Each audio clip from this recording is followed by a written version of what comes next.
자, 그러면 말씀을 나누겠습니다. 그랬나요? 말씀을 전하겠습니다. 뭐라 그랬죠? 그 형이? 말씀을 나누겠습니다. 자,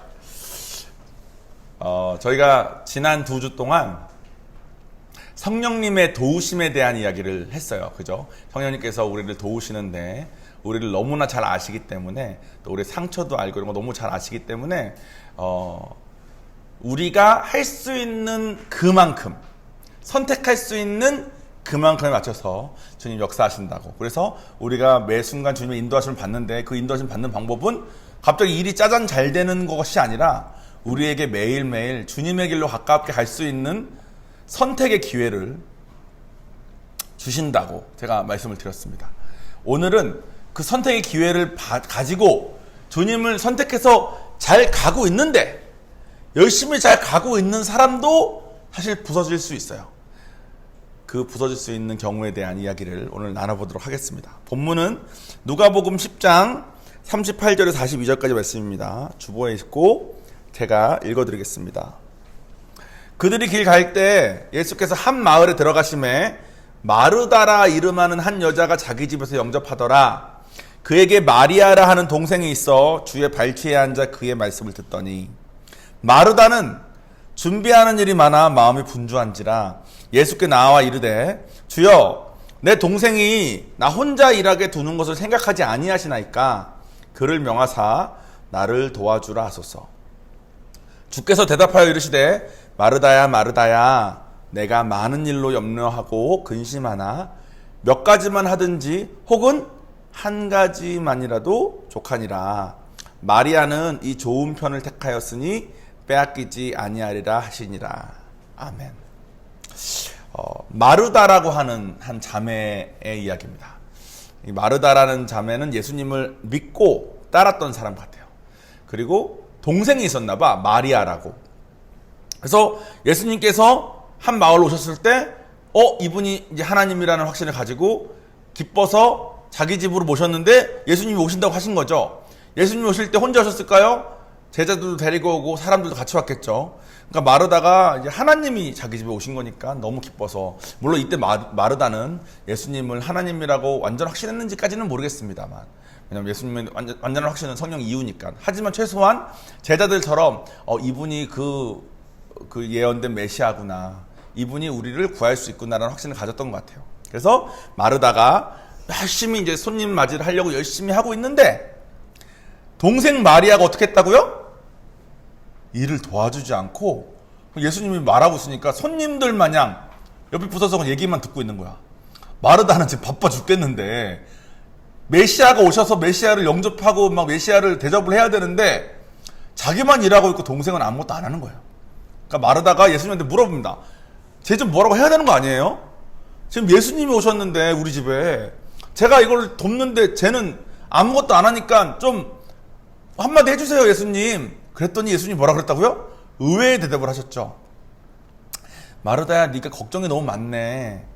근데 몇 가지를 하는 것도 좋고 또 한 가지만 해도 좋은데 마리아는 아주 좋은 것을 하고 있으니까 그냥 내버려 둬.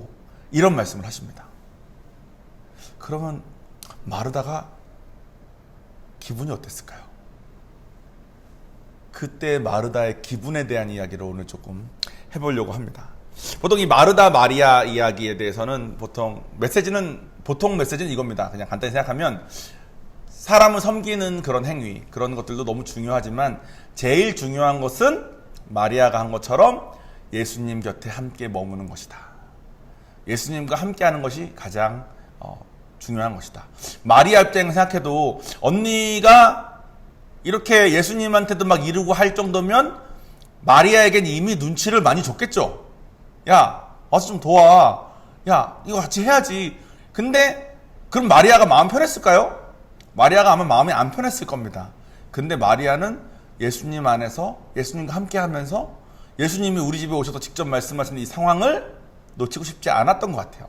그러니까 예수님께서 마리아를 칭찬하셨을 수 있습니다. 그래서 마치 마르다랑 마리아만 비교하면 마르다는 세상적인 거, 물질적인 거, 실제로 돕는 거, 행위를 뭘 하는 거, 이거에 집중했을 때 마리아는 영적인 것을 집중했으니까 이 둘을 비교를 많이 하는 설교를 많이 하시더라고요. 근데 저는 오늘은 마리아는 빼고 마르다만 생각해 보자는 거예요. 자, 지난주까지 따르면 성령님의 인도하심 따라서 예수님이 오셨을 때 예수님을 자기 집으로 영접하냐 마냐에 대한 선택권이 마르다에게 있었을 겁니다. 근데 마르다는 그때 그 선택을 한 거예요.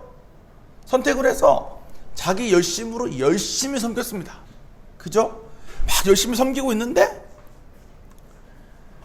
마리아가 안 한 거야. 이건 요즘으로 치면 이거랑 비슷해요. 여러분이 하나님을 만났어. 성령도 받았어. 그래서 성령 인도하심 따라서 이제 하나하나 인도하심 따라서 이렇게 하고 있는데 나랑은 좀 다른 거를 열심히 하고 있는 사람을 만난 거야. 좀 아닌 것 같아. 아니 이런 걸 열심히 해야지 왜 저런 걸 열심히 하지? 그래가지고 하나님한테 물어본 겁니다. 하나님을 따른다는 건 이런 거 아닙니까? 근데 저 사람은 왜 이거를 열심히 하고 있습니까? 그랬는데 하나님이 뭐라 그러냐면 저게 더 나은 거야. 이렇게 한 거랑 똑같다는 거예요. 사람이 감정이란 게 있기 때문에 내 딴에 열심히 하고 있는데 그거 아니라 그러면 기분이 나쁠 수 있습니다. 여러분 그런 경험 혹시 있으십니까? 주님을 위해서 내가 진짜 열심히 하고 있는데 누군가가 날 판단하면 기분이 나빠요. 근데 그 판단을 다른 사람이 했으면 야 네가 잘 몰라서 그래 그럴 수 있어. 근데 그 판단을 누가 했다고? 하나님이 했어. 하나님이 내 딴에는 나에게 온 이 성경적인 선택을 할 수 있는 기회가 왔을 때 열심히 가고 있는데 하나님이 저게 더 나은 거야 이렇게 하면 그동안 했던 것이 다 무의미해지는 것 같고 막 이런 자포자기도 빠질 수 있고 그런 것 같습니다.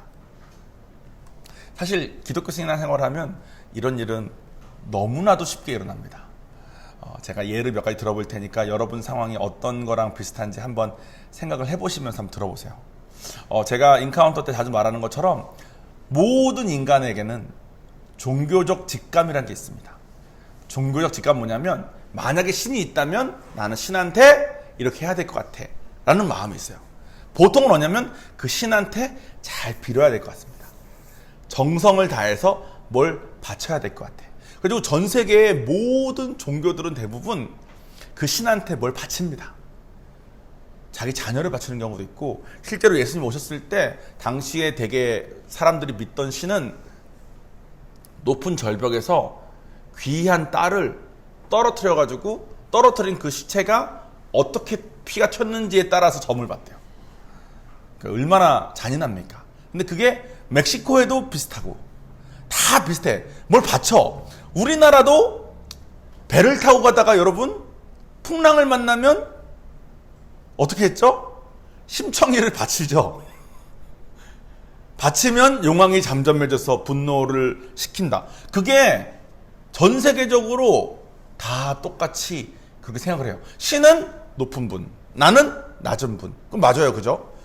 높은 신에게 내가 잘 보여야 되고 정성을 다해야 되고 바쳐야 되고 그러니까 여러분 굿하고 뭐 전보고 하면 갖다 바치지 않습니까? 정성을 다해야 되니까. 제사를 드릴 때 여러분 어두육민가? 뭐 그런 거 있잖아요. 뭐 이렇게 뭐 과일은 어디다 놓고 뭐 고기는 어디다 놓고 뭐라고요? 홍동백서? 뭐 그런 거 있잖아요. 제가 사자성어가 약해가지고 유튜브에서 빼야 되나? 어쨌든 그런 거 있잖아요. 그걸 뭐 하는 겁니까? 정성을 다하는 거예요. 신에게. 그게 누구에게나 종교적 직감이야. 근데 막상 기독교를 들어와서 하나님을 배워보니까 어떻죠? 우리가 빌어야 될 것 같은데 이분이 이미 자기 목숨 바쳐서 이미 우리를 위해서 자기가 제물이 됐대. 이게 안 맞아. 그러니까 내가 교회 사람들이 좀 좋은 성화된 사람들을 많이 만나서 교회를 따라왔는데 교회 올 때 자기가 종교적 직감을 가지고 들어왔는데 막상 배워보니까 내 직감과 이게 좀 반대야. 여기는 하나님이 막 짝사랑하고 있대. 그 사랑을 받아주래. 내가 빌어야 되는 거 아니야? 내가 최선을 다해야지. 근데 여러분 아주 많은 사람들이 하나님을 만나고 교회에 와서 원래 가지고 있는 종교적 직감에 따라서 신앙생활하는 사람 많은 거 아십니까? 자꾸 뭐 빌어야 될 것 같고 잘해야 될 것 같고 막 옷은 항상 최대한 뭐 이런 걸 입고 가야 될 것 같고 뭐 이런 마음으로 가득한 사람들이 되게 많습니다. 그 사람들에게 만약에 하나님은 널 짝사랑 중이야. 저도 그랬잖아요. 하나님이 원하시는 일을 하는 것이 내 신앙생활의 목적으로 비슷한 거예요. 종교적 직감에 따라서 이분이 원하시는 것을 내가 해야 된다. 근데 신 목사님이 그거는 초신자들이 하는 신앙생활이고 성숙한 신앙은 그분과 사랑의 관계를 맺는 거야. 저는 그때 진짜 벙쪘거든요. 뭔 말인지 감도 잘 안 잡히더라고. 마르다가 어쩌면 그랬을 수 있을 것 같아요. 또 이런 경우 있습니다. 하나님 아버지라고 하니까 내 육신의 아버지랑 하나님 아버지를 조금 비슷하게 이렇게 해. 그래가지고 아버지가 자기 집에 잘 안 들어왔던 사람들은 하나님을 만난 다음에도 하나님이 항상 자기랑은 함께 안 계셔주시고 어딘가 그냥 멀리 계시는 분으로 느껴지시는 분들도 계시고, 아버지로부터 훈계를 많이 받았던 사람은 하나님도 자기를 자꾸 혼낼 것 같고, 또 아버지로부터 사랑만 받은 사람은 하나님의 공의하심에 대해서는 듣고 싶어 하지 않습니다. 사랑만 생각하고, 이런 식으로 자기가 생각했을 때 자기 생각에 옳은 것을 열심히 하다가 하나님의 온전한 모습을 배우면 이게 좀 불편하고 거부감 들 때도 있어요. 세상에서 열심히 일했던 사람은 교회에 와서도 열심히 일합니다. 왜냐면 그게 옳다고 믿으니까. 근데 열심히 그거를 믿다가 하나님께서 가끔 그런 음성 주시는 분 계세요. 아무것도 안 할 수 있겠어? 뭐 이런. 그러면 그분은 미칠라 그래. 또 내가 아니 아무것도 안 하면 좋은 거 아니야? 저는 아무것도 안 하는 거 좋아하니까. 저 같은 사람한테는 자꾸 뭐 하라 그러시고, 막 뭐라도 해야 되겠다는 사람에게는 가만히 있는 훈련을 한대요. 내가 가만히 있는 훈련이 왜 필요하지? 했는데 그 사람 마음속에는 뭔가 하지 않으면 안 되겠는 그런 걸로 가득하니까 자기의 신앙생활도 성령님께서 자기 이끄실 때 자기한테 익숙한 방법대로 그걸 선택해라 하니까 각자의 신앙 색깔들이 막 다 다릅니다. 근데 그것이 제가 40이 한국 왔을 때 넘었으니까 40 넘었더니 저보고 불혹이래요. 불혹은 함부로 혹하지 않는다는 뜻이래. 40이 넘은 사람이 종교적 직감도 섞여 있고 육신의 아버지도 섞여 있고 세상에서 살던 모습도 섞여 있는 그 모습 그대로 성령님 인도함 받았을 때 받은 감동을 내 모습 그대로, 마르다는 아마 열심히 섬기는 거를 삶의 가치로 뒀던 사람인 것 같아. 그러니까 예수님 오셨으니까 예수님 말씀 듣는 것이 아니라 뭐라도 해서 막 잘 해야 되는 거지. 이분을 대접을 잘 해야 되는 거지. 근데 그게 예수님이 그게 잘못됐다고 하진 않으셨어요. 근데 그게 성숙한 방법은 아니었던 건가 봐. 그래서 자기가 봤을 때는 아무것도 안 하고 말씀만 듣고 있는 동생을 뭐라고 했을 때 저게 오히려 낫다고 하신 것처럼 우리도 우리에게 익숙한 방법대로 하나님을 따르다가 하나님께서 아니야 이거야 하시는 경우들이 있는 것 같습니다. 자, 여기까지 들었을 때 여러분은 어떤 신앙생활을 하고 계신 것 같아요? 여러분은 어떤 게 옳다고 믿고 어떤 것에 맞춰서 하고 계십니까? 어쩌면 여러분 중에 누군가는 찬양으로 은혜 받아서 예배 중에 찬양이 제일 중요한 사람이 있을 수도 있어요. 여러분 중에 누군가는 기도 응답을 받은 걸로 하나님 신앙생활을 시작해서 새벽 기도를 안 빠지고 나가는 것이 가장 중요한 신앙생활을 하시는 분도 있을 수 있습니다. 여러분 중에 공부를 좀 잘하시고 공부가 삶에 유익이 많이 됐던 분은 아마 성경을 배우는 것이 가장 중요한 신앙생활을 하시는 분이 계실 수도 있습니다. 사실 그런 종류의 신앙생활을 우리가 할 때는 우리의 신앙생활이 좀 단순해요. 단순한 그것을 열심히 하는 걸로 자꾸 하는데 그렇게 하다 보면 아마 마르다와 같은 상황에 이를 수도 있습니다.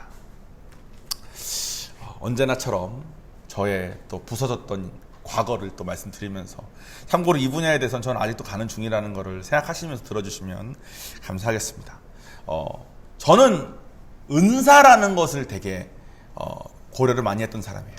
제가 가진 은사가 무엇일까? 저는 여러분 앞에 제가 항상 말하지만 지금도 제 등은 다 젖어 있습니다. 저는 누군가 앞에 서가지고 이야기하는 것이 즐거운 사람은 아니에요. 저는 지금 어젯밤에도 자기 전에 한 10번 정도 연습을 했습니다. 아침에 일어나서 한 2번 연습하고 교회 옵니다. 그래서 한 20번, 30번 연습, 이미 잘 쓰여진 거를 한 30번 연습하고 서야 그나마 준비한 대로 겨우겨우 말할 수 있는 수준의 사람인 거예요. 근데 말하다가 이 순서가 바뀌었네? 이거 한 번 되면 여러분들은 아마 아실 겁니다. 목사님 중간부터 멘탈 털렸죠? 이렇게 눈빛이 움직이던데 맞습니다. 그때는 제가 멘탈이 털린대요. 그러니까 저는 앞에 나서서 이렇게 하는 거 좋아하는 사람이 아니에요.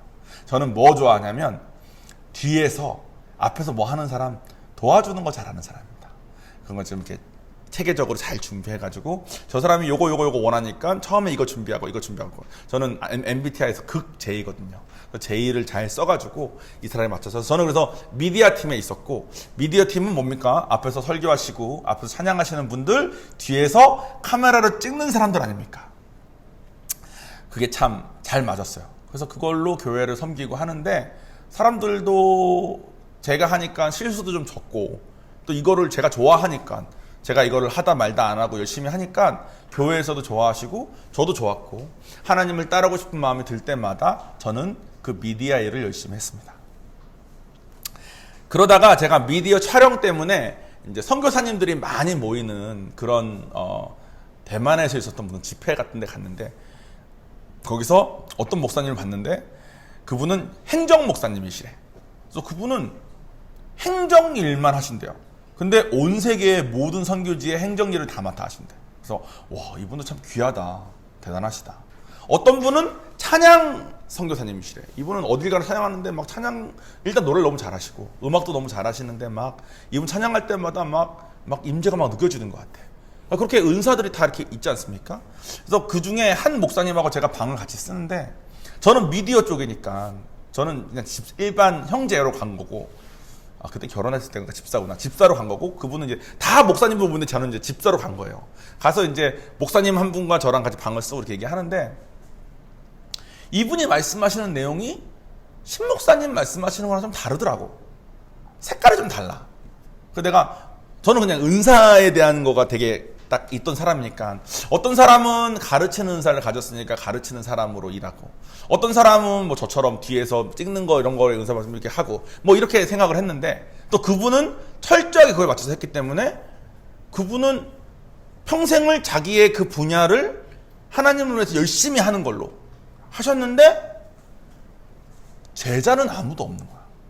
신 목사님은 제자 삼으라고 자꾸 그러는데 그리고 예수님도 부활해서 올라가시기 직전에 마지막으로 주신 명령이 제자 삼으라는 거였는데 이분 제자는 안 삼고 자기가 가진 은사를 열심히 하시더라고요. 그래서 제가 그분과 대화하면서 한편으로는 와, 이분 참 대단하시다. 이분 정말 대단하시거든요. 진짜 열심히 잘하시니까.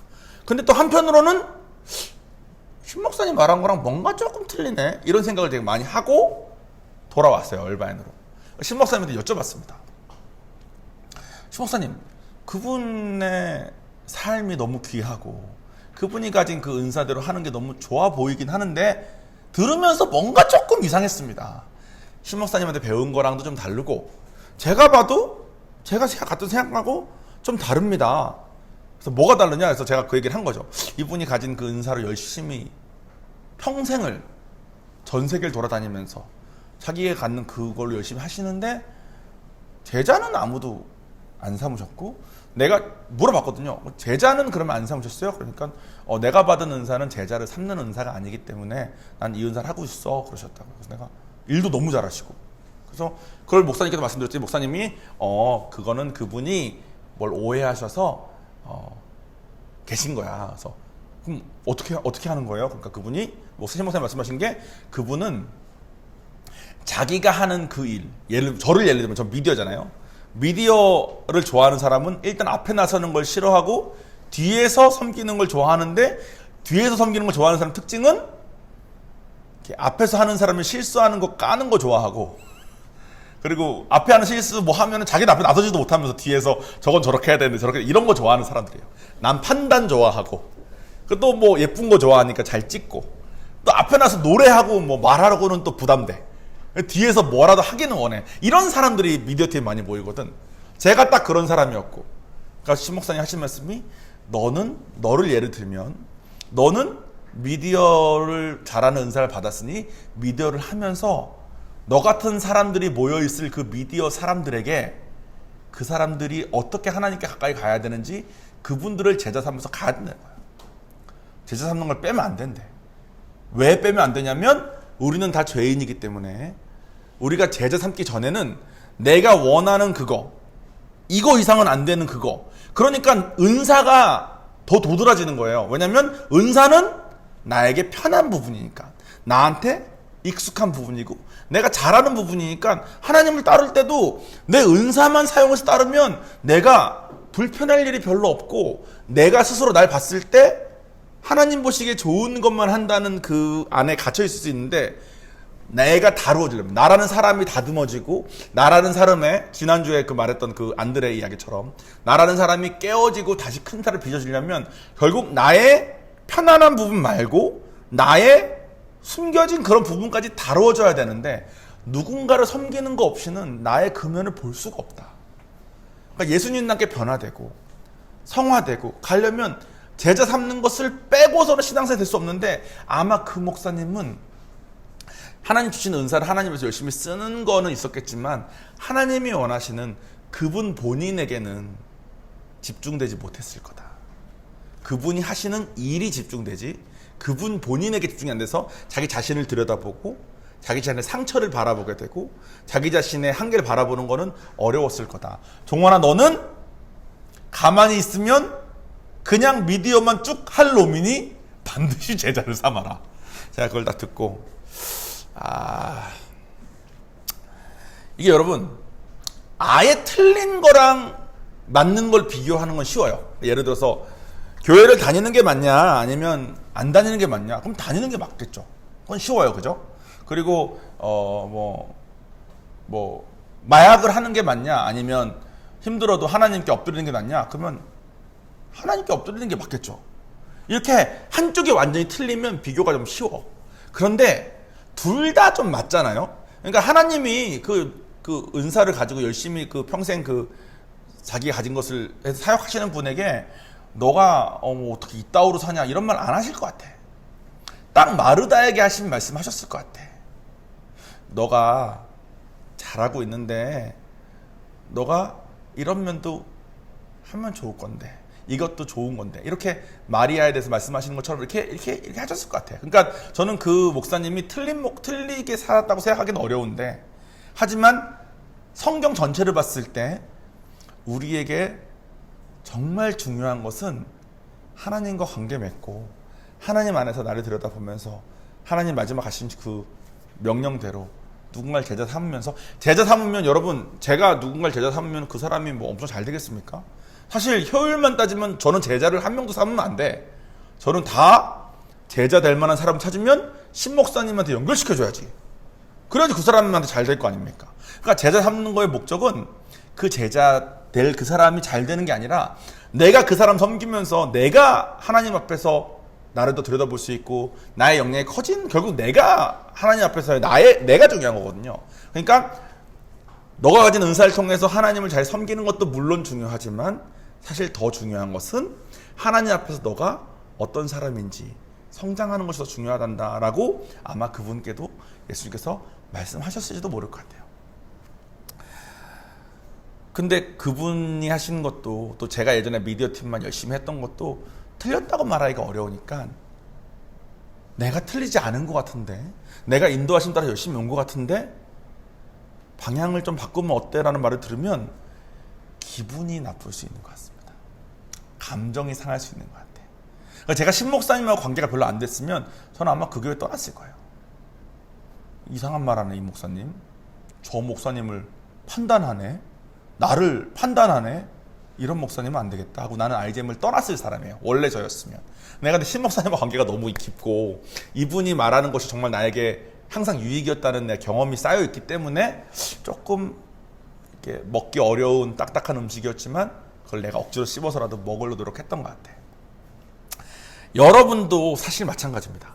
여러분의 관심은 아마 종교적 직감도 있을 수 있고 여러분의 육신의 아버지의 이미지도 있을 수 있고 여러분이 세상에서 살면서 익숙했던 것도 있을 수 있고 여러분의 신앙생활은 여러 가지가 많이 섞여 있는 모습일 수 있어요.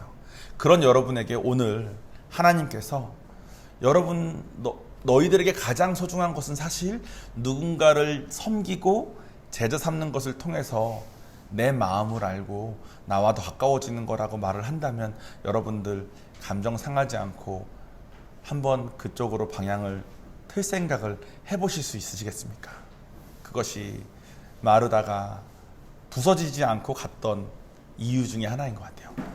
마무리를 짓자면 오늘 이 누가복음 42절 말씀에 예수님께서 마리아는 뭐 중요한 것을 잡고 있으니까 쟤는 뺏기지 않을 거야 이런 말씀 한 다음에 마르다가 어떤 반응을 했는지가 안 나와요. 그 다음 좀 다른 또 주제로 넘어가거든. 저는 처음에 마르다가 그러면 어떻게 했을까? 왜냐면 좀 마르다의 반응에 대해서 생각하면서 설교를 준비했으니까. 근데 마르다, 마리아, 그리고 여러분 죽은 나사로라고 혹시 들어보신 적 있습니까? 나사로라는 사람이 죽었어요. 그때 뭐 나사로가 죽었어요 하는데 그게 사실 마르다 마리아의 오빠야. 그러니까 이 삼남매가 다 되게 유명합니다. 왜 유명하냐면 마르다는 이 사건 이후로 예수님한테 감정이 상해가지고 난 이런 거 안 해. 난 원래대로 살 거야 하지 않고 진짜 예수님과의 관계, 하나님과의 관계에 더 관심을 갖는 걸로 변했기 때문에 나사로가 죽었을 때 예수님 모셔다 놓고선 조금만 빨리 왔으면 우리 오빠가 살았을 텐데 왜 이제 오셨어요? 라고 말하면서 또 동시에 뭐라 그러냐면 지금이라도 예수님이 기도하시면 하나님께서 하실 걸 내가 믿습니다. 라는 믿음의 사람으로 세워져 변해 있는 모습을 뒤에 나옵니다. 그 말은 자기가 잘하고 있는 거가 있는데 예수님께서 하나님께서 이게 더 중요한 건데 이런 방향으로 틀어보는 건 어때라고 했을 때 자기 감정에 휘둘려서 에이 하면서 그냥 원하는 대로 가는 것이 아니라 시키시는 대로 해본 사람인 거겠죠. 지식의 저주라는 말 아십니까? 지식의 저주? 이것만 말하고 이제 끝내자면 지식의 저주란 뭐냐면 내가 이미 알고 있는 지식들 때문에 다른 것들을 못 받아들이게 되는 상태를 말합니다. 그러니까 부록 40, 저처럼 40이 넘은 사람들에게 흔히 있는 일이겠죠. 난 이미 경험도 해봤고 이게 아니까 무슨 말을 해도 이건 못 듣는 거예요. 그러니까 선입견으로 이미 가득한 삶을 사는 거죠. 근데 여러분 에덴 동산 아시죠? 그 아담과 하와 있을 때 그때 하나님은 채소랑 과일만 먹으라 그랬습니다. 그리고 그때는 엄청 풍성했기 때문에 채소랑 과일만 먹고 살았어요. 홍수 이후로 처음으로 이제 육식을 하라고 말씀하십니다. 홍수 이전까지는 고기도 안 먹었던 거예요. 홍수 이후로 노아의 가족들이 고기를 먹기 시작했습니다. 그런 다음에 모세 율법 때 동물들 중에 색임질 못하는 동물도 먹지 마라. 쪽발 아닌 것도 먹지 마라. 비늘 없는 어류, 우리가 즐겨 먹는 장어 뭐 이런 거 있죠. 그런 것도 먹지 마라. 기어다니는 것도 먹지 마라. 먹지 말라는 게 엄청 많았어. 그랬다가 예수님 오신 다음에 베드로가 이탈리아 사람을 만나러 갈 때 환상을 봤는데 그 먹지 말라고 한 것들이 잔뜩 있는 것을 보여주시면서 먹으라 그러셔요. 베드로가 못 먹겠습니다. 그러니까 하나님이 내가 깨끗하다고 했는데 왜 네가 이걸 아니라 그러냐 이렇게 말씀하신다. 그 말은 뭐예요? 하나님이 에덴 동산 때 살았던 사람들은 채소랑 과일만 먹어야 돼. 이 지식에 갇혀 있었으면 그 뒤에 육식을 하라고 했을 때 순종을 못했을 거예요. 또 모세 율법 때문에 이거는 부정한 걸 먹지 말라에 갇혀 있던 베드로는 환상을 3번이나 봤대. 그래도 이게 어려웠대.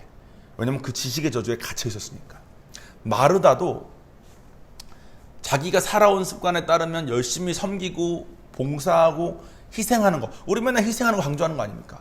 희생하는 것에 갇혀 있었으면 예수님이 이런 말 했을 때 아마 감정이 상했을 거예요. 우리도 마찬가지예요. 우리가 그동안 가지고 있었던 종교적 직감이니 우리 육신의 아버지의 이미지니 세상에서 나를 칭찬했던 그런 것이니 이런 거에 갇혀 있으면 안 되고 하나님께서 오늘 하라고 하는 그것을 내가 할 수 있는 하나님 앞에서의 유연함이 필요한 겁니다. 오늘 분명히 설교 중에 여러분 마음속에 와닿은 것이 있었을 거예요. 그것을 그동안 하던 여러분의 신앙생활, 그동안 여러분의 신앙생활이 다 잘했던 거거든. 잘했던 그 신앙생활에 오늘 받은 그 감동을 더하시는 지혜 있는 여러분들 되시기를 간절히 축원드립니다. 기도하겠습니다.